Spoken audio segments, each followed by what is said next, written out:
checking to make sure we are online. We are live. Okay, great. Okay. Very, very good.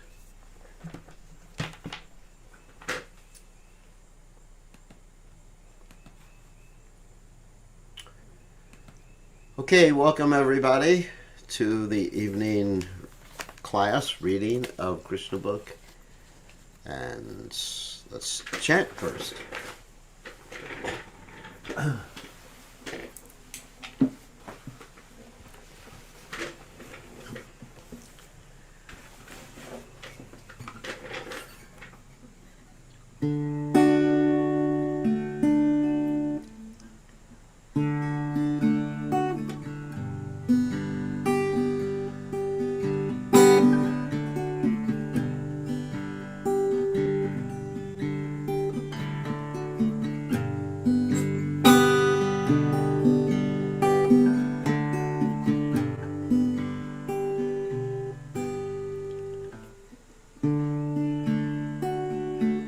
Jeev jago,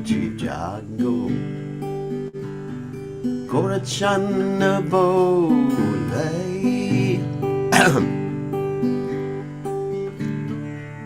Jeev jago, Gorachanna bole.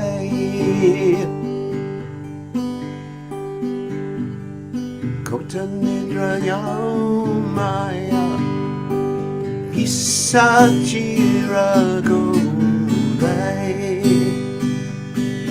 Kotan Indra Maya Isachira Gole Vajivo Vaishe Samsaravita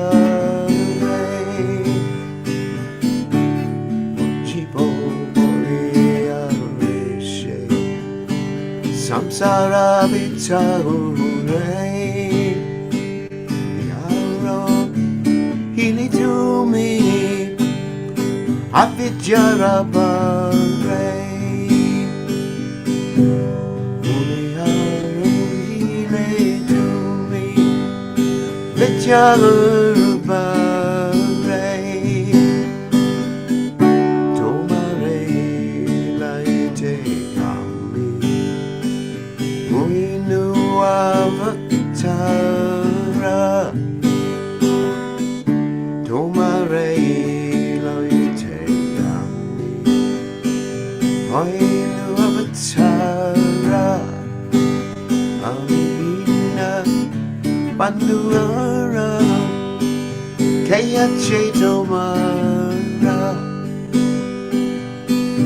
Ainu Banduara Kaya Chetomara AJ Yashodi Maya Nashivaro Laudi AJ Yashodi Maya Nashivaro Laudi Vinamma Maman Travel to me maki Harinama my mantra loud to me maki Makati Vino Prabhu Charane Putriya Say Makati Vino Prabhu Charane Putriya Say Harinama Mantra Oira Magiya Say Hari Nama Mantra Oira Magiya Jeev Jago Gorachanna Bole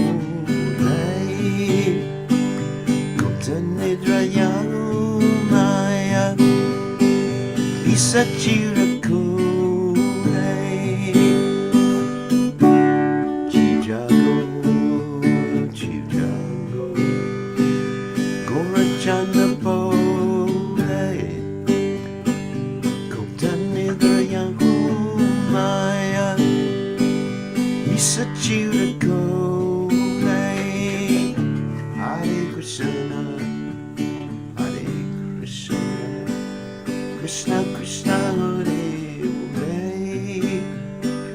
Rama Hare Rama Rama Rama Hare Hare Hare Krishna Hare Krishna Krishna Krishna Hare Hare Rama Hare Rama Rama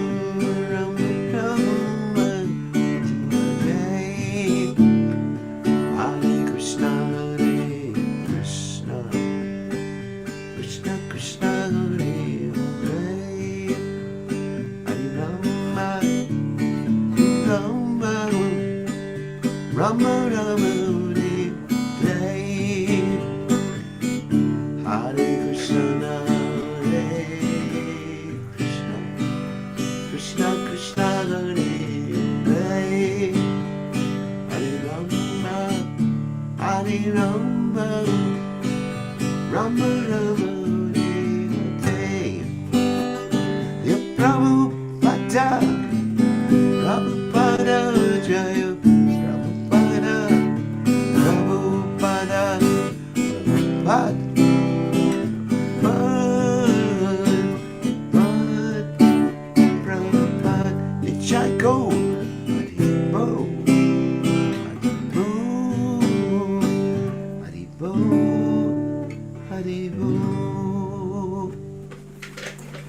Jai Om Vishnupad Paramahansa Paramahansa all Stuteta Satashi Shimad, His Divine Grace Savaya Chatanada Bhaktivedanta Goswami Srila Prabhupada Ki Jai, ISKCON Founder Acharya Srila Prabhupada Ki Jai, Anantakoti Vaishnava Vrinda Ki Jai, Namacharya Srila Haridas Thakur Ki Jai, Prem Se Kaho Shri Krishna Chaitanya Prabhu Nityananda Shidwaita Gadadha Shivasati Gaur Bhakta Vrinda Ki Jai Shri Shri Radha Krishna Gopi Gopinath Sayam Kunda Radha Kunda Giri Govardhan Ki Jai Vrindavan Ki Jai Mathuram Ki Jai Jagannath Swami Ki Jai Yamunamai Ki Jai Srimati Tulasi Devi Ki Jai Samaveda Bhakta Vrinda Ki Jai Gaur Premananda Hari Hari Gaur.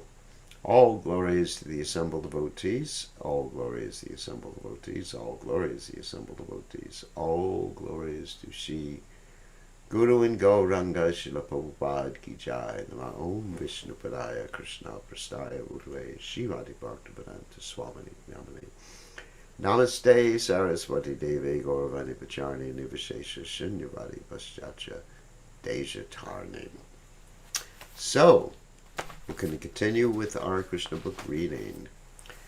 So Omagana Timidanda Shah Gananjana Shalakaya Jakshurun Meditam Yena Tasmai Shri Gurave Namaha. I offer my respectful obeisances unto the lotus feet of my spiritual master's divine grace, A.C. Bhaktivedanta Swami Srila Prabhupada, who so kindly opened my eyes with a torchlight of knowledge while I was blinded in the darkness of ignorance. Actually, I should read the translation of this poem by Bhaktivinoda Thakur. Lord Gauranga is calling, wake up, sleeping soul. Wake up, sleeping soul. How long will you sleep in the lap of the witch called Maya? You have forgotten the way of devotional service and are lost in the cycle of birth and death. I have descended just to save you. I am your only true friend. Other than me, what friend do you have? I have brought the medicine that will wipe out the disease of illusion from which you suffer. Take this great chant for deliverance, Maha Mantra, the names of Hari. Srila Bhaktivinoda Thakur, falling at the Lord's lotus feet, takes shelter of the Harinam mantra, the Lord's holy names. So, Let's go on to the Krishna book. We are reading today from the 27th chapter of Srila Prabhupada's Krishna book, which is entitled The Prayers of Lord Indra. And this is after Lord Indra tried to kill the residents of Vrindavan after Krishna lifted Govardhan Hill. And Indra realized his mistake, and Krishna put Govardhan Hill down. So you're going to read this very, very important chapter. Okay, so let's go to this chapter right now and share the screen. Chapter 27. Okay, just give me 1 second.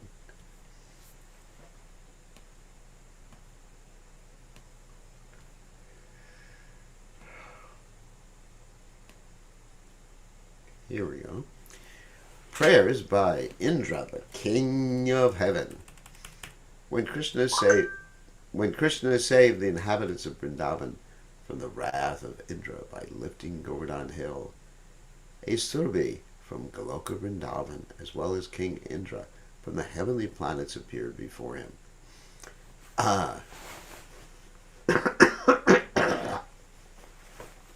Indra, the King of Heaven, was conscious of his offense before Krishna. Therefore he stealthily appeared before him in a secluded place. He immediately fell down at the lotus feet of Krishna, although his own crown was dazzling like sunshine. Indra knew about the exalted position of Krishna because Krishna is the master of Indra, but he could not believe that Krishna could come down and live in Vrindavan among the coward men. When Krishna defied the authority of Indra, Indra became angry because he thought that he was the all in all within this universe, and that no one was as powerful as he. But after this incident, his false, puffed-up prestige was destroyed. Being conscious of his subordinate position, he appeared before Krishna with folded hands and began to offer the following prayers. "My dear Lord," Indra said, "being puffed up by my false prestige, I thought that you had offended me by not allowing the coward men to perform the Indra Yajna, and I thought that you wanted to enjoy the offerings that were arranged for the sacrifice. I thought that in the name of Govardhan sacrifice, you were taking my share of profit, and therefore I mistook your position. Now, by your grace, I can understand that you are the Supreme Lord, the personality of Godhead, and that you are transcendental to all material qualities. Your transcendental position is Vishuddha Sattva, which is above the platform of the material mode of goodness, and your transcendental abode is beyond the disturbance of the material qualities. Your name, fame, form, qualities, paraphernalia, and pastimes are all beyond this material nature, and they are never disturbed by the three material modes. Your abode is accessible only for one who undergoes severe austerities and penances and becomes completely freed from the onslaught of material qualities like passion and ignorance. If someone thinks that when you enter this material world you accept the modes of material nature, he is mistaken. The waves of the material qualities are never able to touch you, and you certainly do not accept them when you are present within this world. Your lordship is never conditioned by the laws of material nature." So 2 things we should understand.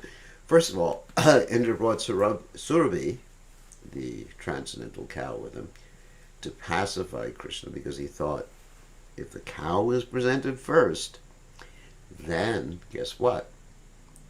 Krishna's anger will be placated. And secondly, Indra is glorifying the Lord because that's the standard if you actually made an offense. Or also, when you're asking Krishna for something, you first start with the glorification.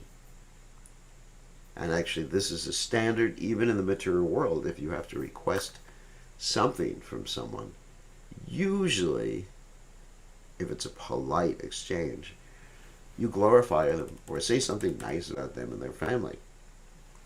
"My dear Lord, you are the original father of this cosmic manifestation. You are the supreme spiritual master of this cosmic world, and you are the original proprietor of everything. As eternal time, you are competent to chastise offenders. Within this material world, there are many fools like me who consider themselves to be the Supreme Lord or the all-in-all within the universe. You are so merciful that without accepting their offenses, you devise means so that their false prestige is subdued and they can know that you and no one else are the Supreme Personality of Godhead. It's interesting. I was just thinking about this. So that you should know that you and no one else is the Supreme Personality of Godhead. Anyway, at least that's my understanding. My dear Lord, you are the Supreme Father, the Supreme Spiritual Master, and the Supreme King. Therefore, you have the right to chastise all living entities whenever there is a discrepancy in their behavior. The Father, the Spiritual Master, and the Supreme Executive Officer of the state are always well-wishers of their sons, their students, and their citizens, respectively. As such, the well-wishers have the right to chastise their dependents. By your own desire, you appear auspiciously on the earth in your eternal varieties of forms. You come to glorify the earthly planet, and specifically to chastise persons who are falsely claiming to be God. In the material world, there's regular competition between different types of living entities to become supreme leaders of society. After being frustrated in achieving the supreme positions of leadership, foolish persons claim to be God, the Supreme Personality. There are many such foolish personalities in this world, like me. But in due course of time, when they come to their senses, they surrender unto you and again engage themselves properly by rendering service unto you. And that is the purpose of your chastising persons envious of you. So here, this is a prayer also of humility. That, I'm one of these envious persons. I deserve to be punished. My dear Lord, I committed a great offense unto your lotus feet, being falsely proud of my material opulences, not knowing your unlimited power. Therefore, my Lord, kindly excuse me, because I am fool number one. So here's the request. So remember, there's glorification, number one, humility, and then here's what I want. Please excuse me. Kindly give me your blessings so that I may not act so foolishly again, and rectify my consciousness. And if you think, my Lord, that the offense is very great and cannot be excused, then I appeal to you that I am your eternal servant. You appear in this world to give protection to your eternal servants and to destroy the demons who maintain great military strength just to burden the very existence of this earth. As I am your eternal servant, kindly excuse me. Another request. My dear Lord, you are the Supreme Personality of Godhead.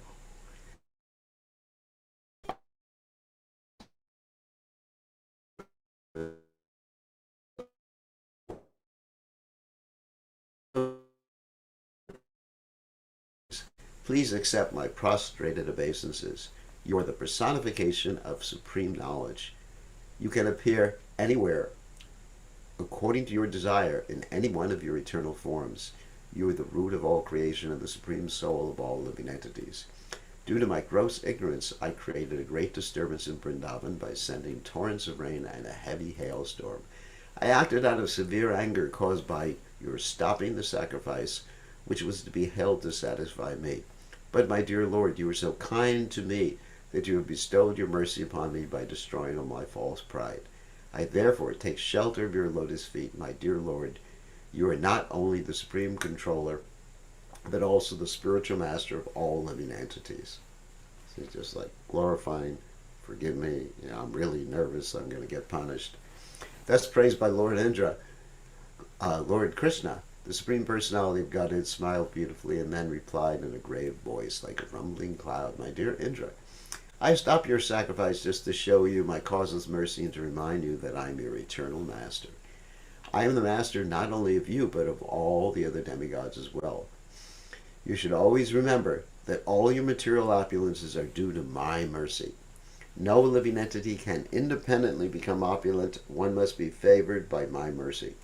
Everyone should always remember that I am the Supreme Lord. I can show anyone my favor, and I can chastise anyone because no one is superior to me. If I find someone overpowered by false pride, in order to show him my causeless mercy, I withdraw all my opulences. It is noteworthy that Krishna sometimes removes all the rich man's opulences in order to facilitate his becoming a soul surrendered unto him.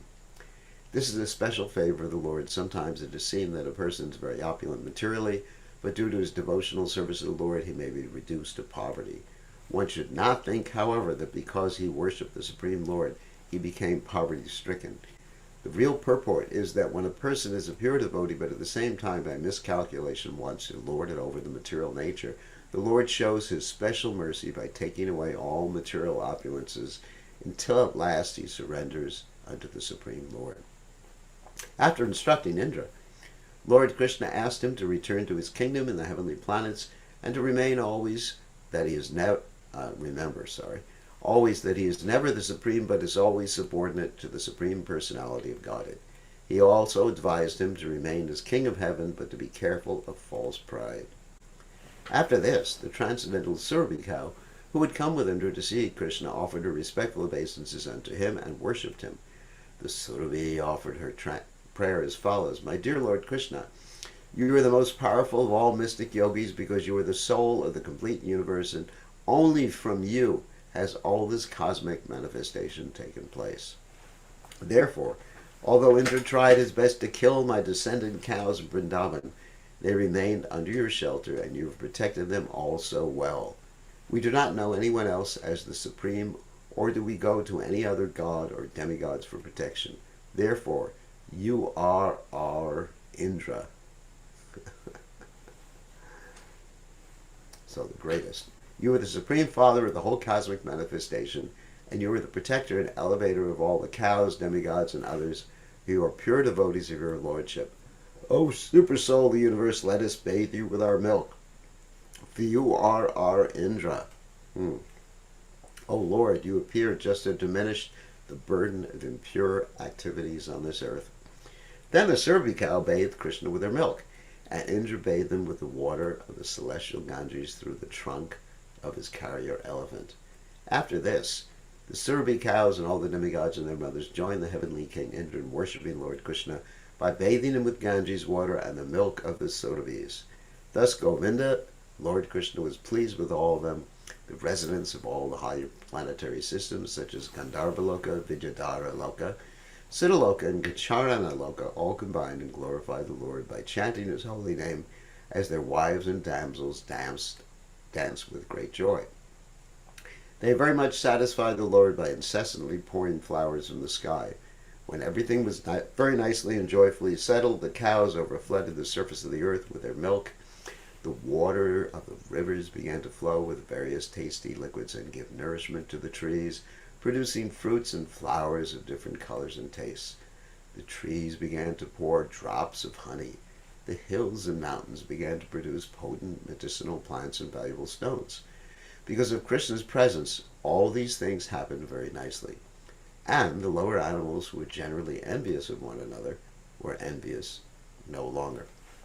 So, of course, after Krishna was bathed by Indra, then you have this kund that was formed, which is called the Govinda Kund. And there's a place where actually Indra stood, which is called Indra Puja, where Indra offered respects to Krishna. And there's there's a place where Krishna stood right next to Govinda Kund when he was bathed by Indra. After satisfying Krishna, who was the Lord of all the cows in Vrindavan and was known as Govinda, actually Indra gave him the name Govinda, the pleaser of the cows and the senses. King Indra took his permission to return to his heavenly kingdom. As he passed through cosmic space, he was surrounded by all kinds of demigods. This great incident is a powerful example of how Krishna consciousness can benefit the world. Even the lower animals forget their envious nature and become elevated to the qualities of the demigods. So this ends the Bhaktivedanta purport of the 27th chapter of Krishna Prayers by Indra, the King of Heaven. Wow. And today we'll continue with the 28th chapter. So this chapter 28 is releasing Nanda Maharaj from the clutches of Varuna. The Govardhana Puja ceremony took place on the new moon day. After this, there were torrents of rain and hailstorms, imposed by King Indra for 7 days. 9 days of the waxing moon having passed, on the 10th day, King Indra worshipped Lord Krishna, and thus the matter was satisfactorily settled. After this, on the 11th day of the full moon, Ekadashi, Nanda Maharaj observed fasting for the whole day, and just early in the morning the next day, Wadashi, he went to take a bath in the river Yamuna. He entered deep into the water of the river, but he was arrested immediately by one of the servants of Varuna Deva. Varuna Dev is the god of the water. The servant brought Nanda Maharaj before the demigod Varuna and accused him of taking a bath in the river at the wrong time. According to astronomical calculations, the time in which he took his bath was considered demoniac. The fact that Nanda Maharaj wanted to take a bath in the river Yamuna early in the morning before the sunrise, but somehow or other it was a little too early, and he bathed at an inauspicious time. Consequently, he was arrested. Of course, for a devotee, we don't really consider the times so much, auspicious or inauspicious times. It's a very interesting study that was done by our deity worship ministry about eclipses. Now, we know that generally an eclipse is extremely what? Inauspicious. Therefore, at the time of Lord Chaitanya Mahaprabhu's appearance, everybody was bathing in the Ganges and chanting the holy names of the Lord. Of course, that was the trick by Lord Chaitanya Mahaprabhu to make sure that everybody was chanting. But really, Lord Chaitanya was born at that particular time. So it couldn't be so inauspicious. It's not. Actually, for a devotee, nothing is inauspicious. So there's the whole discussion about what to do with deity worship, whether to stop or not. I'm not going to really tell you the conclusion because, people might get upset, think it's controversial or something like that. But in many of the temples in ISKCON in India, we do stop the deity worship completely and close the temple because that is the tradition. In the Western world, it's a different thing, but the chanting of the holy name of the Lord, the worship of the deities, is never contaminated. The deities are never contaminated. Prasadam is never contaminated. Bhoga. Well, Bhoga is Bhoga anyway. It's not purified in any case. But anything related to Krishna consciousness is pure. You can give Bhagavatam class during an eclipse. You can chant. We basically probably better not to sleep during an eclipse. Something that's obviously not so spiritual, that should be avoided during an eclipse. Anyway, so we are not that concerned about the times of the day, except when doing ritualistic activities, except when chanting the Gayatri mantras. But with the chanting of the holy name of the Lord, we're taught by Lord Chaitanya Mahaprabhu, Nam Namakari Bhagavad Nija Sharva Shaktish, that Lord Chaitanya says Krishna has invested all of his transcendental potency in his holy name. Niyamena Tishtan. There are no hard and fast rules for chanting. You can chant 24 hours a day. You can chant in the middle of the night. You can chant while you're driving your car, not with your beads, hopefully. So when Nanda Maharaj was taken away by one of Varuna's servants, Nanda's companions began to call loudly for Krishna and Balaram. Immediately Krishna and Balaram could understand that Nanda Maharaj had been taken by a servant of Varuna. Thus they went to the abode of Varuna, for they were pledged to give protection to the inhabitants of Vrindavan, who were all unalloyed devotees of the Lord. Devotees having no shelter other than the Supreme Personality of Godhead naturally cry to him for help, exactly like children who do not know anything but the protection of their parents. The demigod Varuna received Lord Krishna and Balaram with great respect and said, "My dear Lord, actually at this very moment, because of your presence, my life as a demigod Varuna has become successful. Although I am the proprietor of all the treasures in the water, I know that such possessions do not make for a successful life. But at this moment, as I look at you, my life is made completely successful because by seeing you, I no longer have to accept a material body. Therefore, O Lord, Supreme Personality of God, it's Supreme Brahman, Supreme Super Soul of everything, let me offer my respectful obeisances unto you. You are the Supreme Transcendental Personality.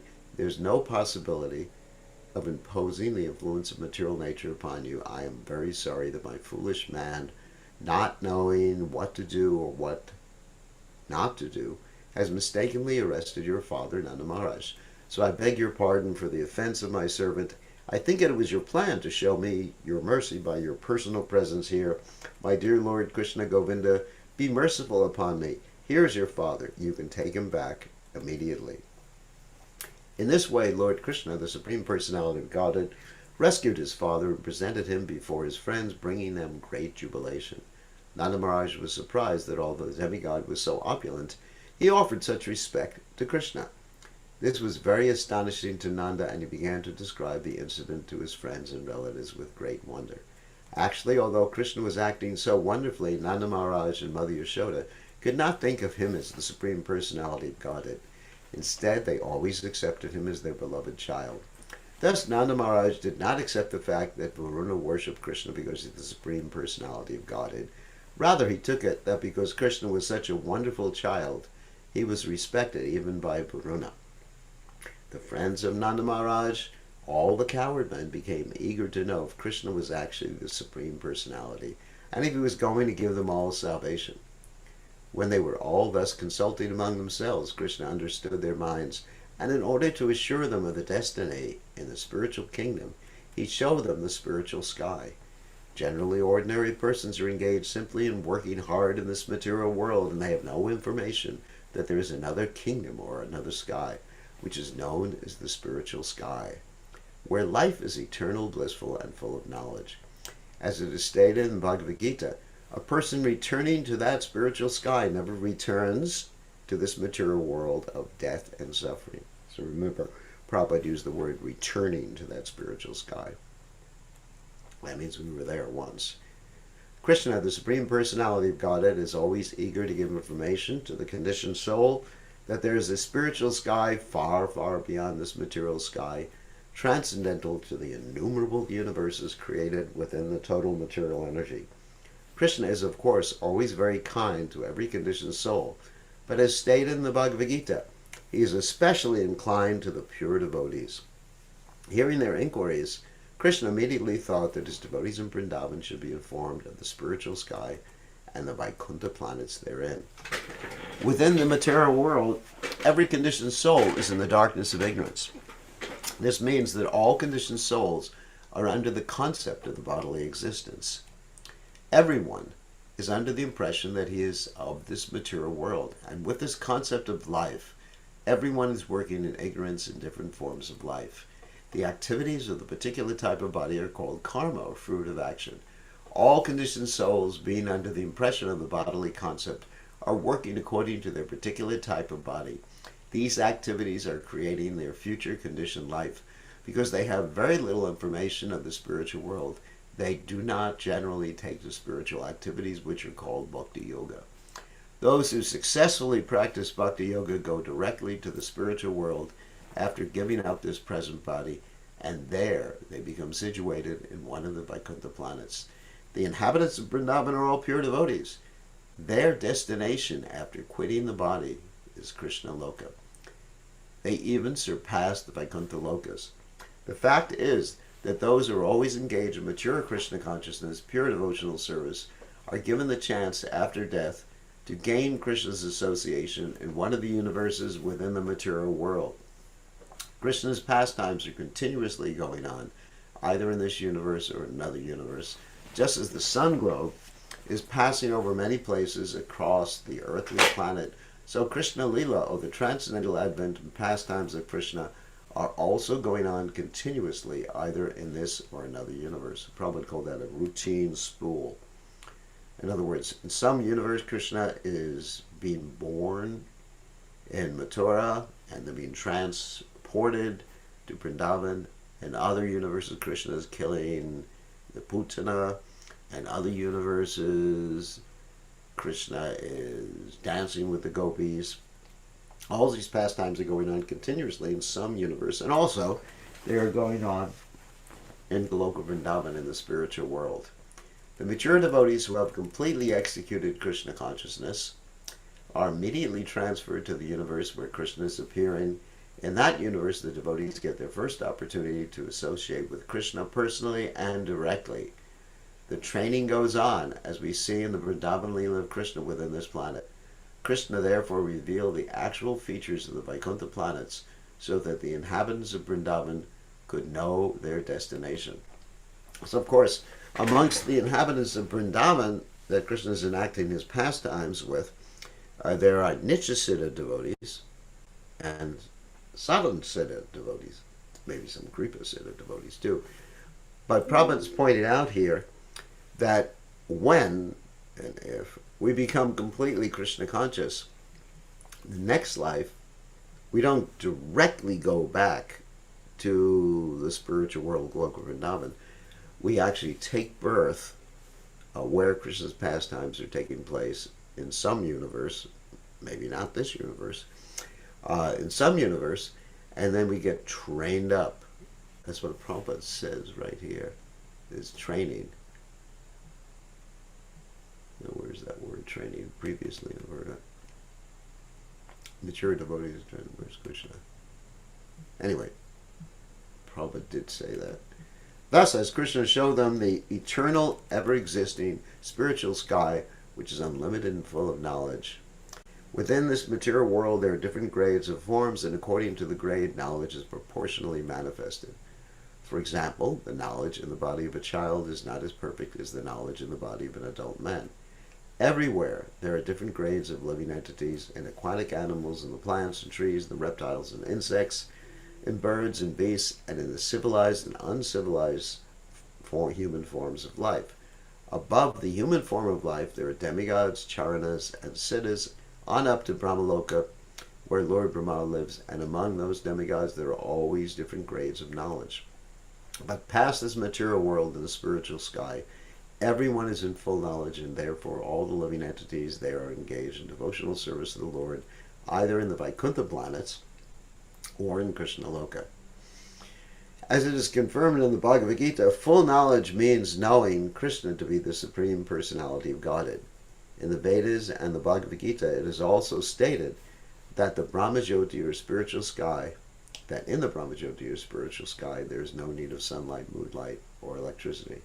That's natad vasyate suryo nashashanko napavaga yagakwa narivartante ta dhamma paramal mama. As Krishna says, in that abode, there's no need of sunlight, moonlight, or electricity, and one who goes there doesn't come back, and that is my abode. All the planets there are self-illuminating, and all of them are eternally situated. There is no question of creation and annihilation in the Brahmajyoti or spiritual sky. The Bhagavad Gita also confirms that beyond the material sky, there is another eternal spiritual sky where everything is eternally existing. Direct knowledge of the spiritual sky can be had only by great sages and saintly persons who have already surpassed the influence of the three modes of nature by engaging in devotional service or Krishna consciousness. Unless one is constantly situated in that transcendental platform, it is not possible to understand the spiritual nature. Therefore, it is recommended that one should take to Bhakti Yoga and keep himself engaged 24 hours a day in Krishna consciousness, which places one beyond the reach of the modes of material nature.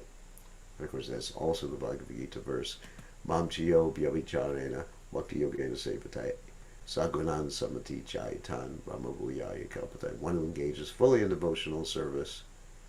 This is exactly what Prabhupada said. He's quoting from Bhagavad Gita, or paraphrasing. Mam chiyo vyavicharena bhakti yogena sevatai, and serving Krishna in Bhakti Yoga. Sagunan samati chaitan, and that he overcomes the gunas of the material world, and Brahmabhuyaya, he's become situated in Brahman, or the spiritual realm. One in Krishna consciousness can very easily understand the nature of the spiritual sky in Vaikuntha Loka. The inhabitants of Vrindavan, being always engaged in Krishna consciousness, could therefore very easily understand the transcendental nature of the Vaikuntha Lokas. Thus, Krishna led all the coward men headed by Nanda Maharaj to the lake where Akrura would later be shown the Vaikuntha planetary system. They took their bath immediately and saw the real nature of the Vaikuntha Loka. After seeing the spiritual sky and all the Vaikuntha Lokas, all the men headed by Nanda Maharaj felt wonderfully blissful, and upon coming out of the lake they saw Krishna, who was being worshipped with excellent prayers. Thus ends the Bhaktivedanta purport of the 28th chapter of Krishna, releasing Nanda Maharaj from the clutches of Varuna. It's interesting how the sadhansita devotees wanted to actually make sure that they were going to get liberated, and many of them understood, at least temporarily, that Krishna was the Supreme Personality of Godhead, whereas the Nityasiddha devotees, like Nanda Maharaj, they did not think of Krishna as the Supreme Personality of Godhead. So there's a difference between Sadhansita and Nityasiddha devotees in Krishna's pastimes. Nityasiddha, of course, means devotees who are eternally liberated and who accompany Krishna, like Nanda Maharaj accompanies Krishna. The same Nanda Maharaj. You cannot become Nanda Maharaj. You cannot become Yashodamai. They accompany Krishna, just like Arjuna accompanies Krishna in his various incarnations. Today in the Bhagavatam, I was reading about the Narayan Rishis, the twin sons of Dharma and Murti. And Nara is, of course, Arjuna, and Narayan is Krishna. So the twins, they're twins, and Krishna and Arjuna. And you hear in the Bhagavad Gita how when Krishna spoke the Bhagavad Gita eons ago, Imam Vivasvate Yogam, that Arjuna was also present. So, but Arjuna could not remember that he was present at that particular time. So Arjuna is a devotee who is Nityasiddha. He's always with Krishna. Arjuna never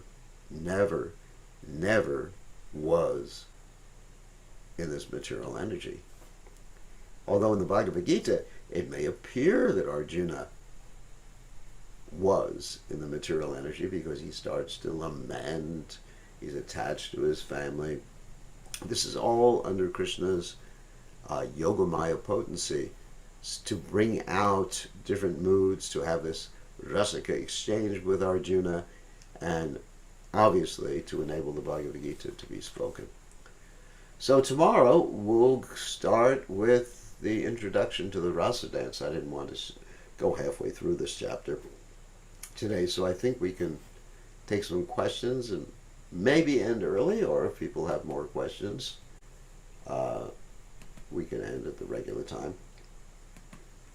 So I'm allowing you to unmute yourselves so you can raise your hand. Oh, Mr. Gopal, you have a question. Please accept my obeisances, Srila Gurudev. Indra in his prayers said to Krishna, please bless me so that I don't act so foolishly again. And yet, just a few short years later, Indra fought Krishna when he was getting with Parijata. Yeah, the Parijata tree for Sachabama. So does that mean that Krishna didn't give Indra his blessings? No. Man proposes, God disposes. One actually has to work hard at conquering the anarthas. I've often spoken about this, that you can't just say, Krishna, take away all my anarthas, and then the next morning you wake up and you have no anarthas. But you have to work at it, and then Krishna gives you the energy, and you have to be very alert, you have to be very attentive. So it's not enough to have Krishna's blessings, or asking for Krishna's blessing. Krishna did not say to him that from now on you will not get puffed up. Remember this in the prayer. Krishna never said that. If Krishna had said that, yes, that would have been a different thing. But he asked for Krishna's blessings, but still he wasn't completely pure at that particular point. So sometimes we can ask for something, please make me humble, or please give me pure devotional service. We pray in different ways like that. But we don't 100% feel it. Maybe 10%, 20%, 50%, 80%, whatever it is. It's mixed. If I say to Krishna, please take away my material desires, do I actually 100% want to take away the desire to taste tasty food, take away the desire, whatever? Do I actually 100% want that? The only way I could 100% want that is if I 100% wanted pure devotional service. Is it that sometimes a devotee may ask for something because their motive is not necessarily pure, like Indra was asking for freedom from his foolishness so that he wouldn't get punished, not because he really just wanted to please Krishna? That's possible. Yeah, it's possible. Not that he wanted to be a, because it's not mentioned in his prayers, please make me a pure devotee. Or please enable me to be a pure devotee. That's interesting. Yeah, please protect me. And that's so his motive may not have been completely pure. But in any case, it's still up to the individual. You can have Krishna in front of you and you could ask him for something, and if you don't work at it, or if you don't fully want it, or if you have some ulterior motive like you pointed out, then it's not that, bing, you will get it Krishna's from. not a genie. Yeah. You actually have to Thank you. want it to. Yeah. Sometimes, you little lip service you give to God. Let me be your devotee life after life. Mama Janmani, Janmani, Janmani Shvare, Bhavatad Bhakti, Oitaki Twaye. But do we actually mean it? That's why it's important when we personally offer prayers, it has to be something that resonates with us, which is interesting. Eh? And in accordance with each verse in the Shikshashtaka, uh, there are corresponding levels of devotional service or uh, meanings that will resonate with different people.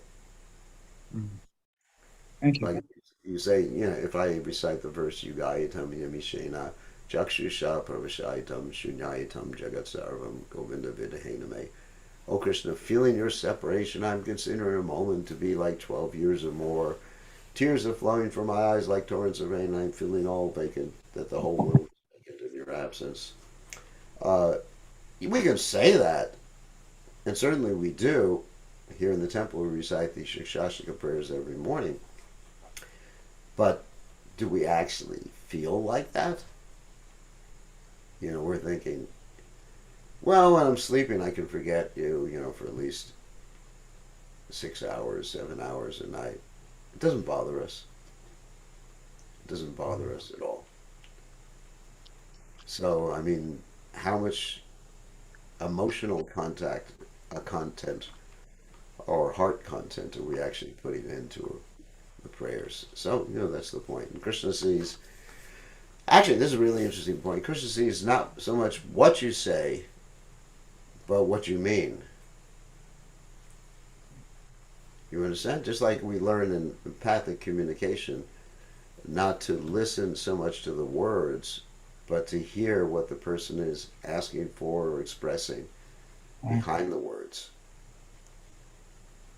So, like you say, Indra could have been just saying, please, you know, get me out of here, so I don't have to suffer, don't make me punish, don't punish me like that. So, Krishna hears the motivation. We could say so many things, but Krishna actually hears the motivation. That's why it's very important to avoid niyamagraha. I mean, it's doing things automatically or ritualistically without understanding the intention or thinking of the intention or wanting the goal of a particular activity. Many times we just chant, to get the rounds done, right? Yes. Thank you, Thank God Gurudev. I got the rounds done. Now I can go to sleep for the night. Can't sleep until I got my rounds done. I can't until I got around. So just like Prabhupada gave the example of when he was a Grihasta, of course Prabhupada's a pure devotee. He said before he ate breakfast, he chanted 4 rounds, before lunch, 4 rounds, before dinner, 4 rounds, and before going to rest at night, another 4 rounds. So I'm not saying in Prabhupada's case, but if someone follows that procedure, the impetus for chanting those 4 rounds may be so I can eat or so I can sleep. That's the impetus. I'm not saying in Prabhupada's case. Prabhupada's pure devotee, Nityasiddha devotee. Okay. Good question. Here's a question in the chat window from Cole. Please set my bases. Are both the different kinds of devotees in Vrindavan and Krishna's pastime souls that are training to go to Goloka Vrindavan? No, the Nityasiddha devotees are not training. They follow Krishna everywhere, and they're also simultaneously in Goloka Vrindavan. It's the Sadhan Siddha devotees, and there may be a few Kripa Siddha devotees. Sadhan Siddha devotees, let me explain what that is, since some of you may not know. A Sadhan Siddha devotee is a devotee who becomes perfect by executing his regulative devotional service, both in the mood of rules and regulations and also in the mood of spontaneity, which is called raganuga. So that's a sadhan siddha devotee. In other words, this probably refers, and not probably, it does refer to all of us when we become perfect. Right now we're called nitya, not exactly nitya bhada because we're engaged in devotional service, somewhere in between. We're called sadhakas. Okay. So nitya bhada means eternally conditioned. Eternally in that sense means it's so long, been down so long, I don't know what up is. So that's nitya bhada. So we're basically like sadhakas trying to become sadhan siddhas. That means by practicing devotional service, coming to the stage of spontaneity, coming to the stage of ruchi, coming to the stage of bhava, obviously getting rid of the anarthas on the way, and we hope to take our next birth in Krishna's pastimes, wherever Krishna's pastimes are, and then we get trained up, and then after that we go back to home, back to Godhead, to the spiritual world, and or we can take birth again to preach Krishna consciousness. That may be too. So in Goloka Vrindavan there is a neighborhood where Lord Chaitanya lives too. So the devotees of Lord Chaitanya and devotees of Krishna get to be in both places simultaneously. And that's hard for me to conceive how I or anyone can be in two places simultaneously, but that can be, the soul can be in two places simultaneously, enjoying his or her pastimes with Lord Chaitanya Mahaprabhu and his or her pastimes with Shri Krishna in Goloka Vrindavan. So, let's take another question. Whoops. Oh, there was another question here. Oh, yeah. How do you sustain the enthusiasm when neither have any revelation and neither I want to enjoy the material energy? You're stuck in between. That's called depression. Anyway, so how to maintain that? Associate with devotees here on a regular basis. Transcendental sound, that means every day, especially some Bhagavatam every day, especially, and of course Krishna book is Bhagavatam. It's Prabhupada's summary study of the 10th canto of the Srimad Bhagavatam, so it is Bhagavatam in every sense of the word. And associate with advanced devotees, hear from advanced devotees, chant your rounds with attention, try to get up early in the morning, see the deities. I mean, there's so many ways that we can be inspired in devotional service. So it takes some time, but sometimes one finds himself betwixt and between. I don't want to enjoy the material world. I don't want to watch any more movies, but I'm not enthusiastic about serving Krishna anyway.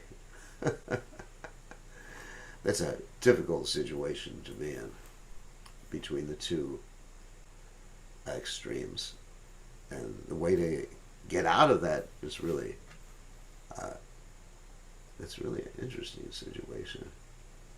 Anyway, it's like it means you're marginal potency. So the way to get out of that is you take a direct step towards Krishna's devotee. And we are so fortunate we have the internet. We can associate with so many different devotees, hear classes, and we have all these books. All the books are available in e-format. I mean, I know I'm reading so many books now that, I have time because, anyway, this is a little recuperation time for me. So I have time for more reading. So, yeah, one gets enthusiastic and transcends the bodily platform. Okay, Sumuk, you have a question. You can unmute yourself. Thank you, Gurudev. Please accept my humble obeisances. Regarding the Krishna book you read just now, that mature devotees go direct to the spiritual world, and the other sadhakas they go to the Krishna pastime somewhere in the West, and Yeah. they take part there, and they go back.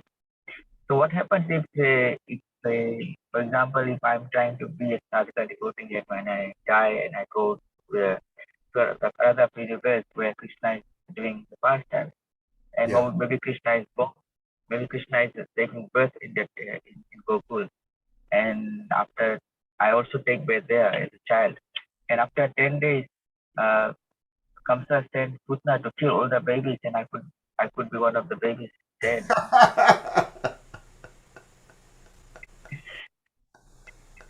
Then that's it. You go back to Godhead. Then you got a shortcut there. Oh, great. Uh, First of all, after, the babies were not. The babies were actually demons before. um, The babies didn't take birth and go cool. The babies took birth in Mathura. uh, Oh, you're talking about Putana killing the babies. Okay, yes, Putana yes. not Kamsa. So yeah, yeah. So I guess a shortcut there. You got a little shortcut. So maybe you can pray to take birth as a baby, or maybe you have to take birth again in Krishna's pastimes and get further training. I don't know. That's a question I've never had before. I wouldn't worry about it. I wouldn't worry about it.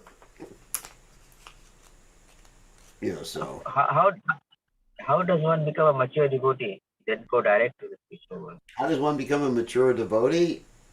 In other words, to take birth in Krishna's pastimes? What is that? Go direct back to Golokadam. It was By written taking there. birth in Krishna's pastimes and taking part in Krishna's pastimes and learning about your place. Everybody has a specific place in Krishna's pastimes, and the training ground is uh, where Krishna enacts his pastimes in the material world.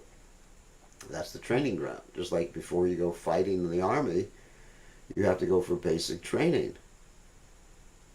So you don't want to arrive in the spiritual world and you just say, where am I? What am I supposed to do? This is weird. This is weird. So, that's why. So there's basic training, and then one is qualified to go back home, back to Godhead. Don't worry about it. Being where Krishna's pastimes are taking place in the material world is same as going back to Godhead. I mean, I wouldn't mind that. I definitely wouldn't mind that at all. And then Krishna, when he wants to send us back to Godhead, we go back to Godhead. Anyway, Mama Janmani Janmani Sure Bhavatat Bhakti Hayatu. Ultimately, even to take birth where Krishna's pastimes are taking place, you have to come to the stage of consciousness where Lord Chaitanya Mahaprabhu says, Mama Janmani Janmani Bhavata Bhakti Haita Kitwaye. I'm willing to serve you life after life, even in this material world. Kita Janmahoy, as Bhaktivinoda Thakur says, even if you want, I'll take birth as a worm in the house of a devotee. I just want to be your servant. So that's the price. One has to have that attitude of abject service to the Supreme Personality of Godhead. Okay, now it is time. And tomorrow we'll... okay, here's the announcement. Probably there won't be a class tomorrow. Okay, announcement for all of you. The reason being that we have a program at the temple, which is a combined Vyas Puja for Bhakti Chumaraj and Vaisheshika Prabhus, and I'm going to be attending that program and speaking for a few seconds. So I won't be able to do both. That's all. So tomorrow, probably not. And the next day, I don't know. There's initiation too. I don't know the schedule yet for the initiation. We'll have to see. Anyway, so the next time we will continue reading about Krishna's Rasa dance, which is chapter 29 of the Krishna book. Okay, thank you very much. All glories to His divine grace.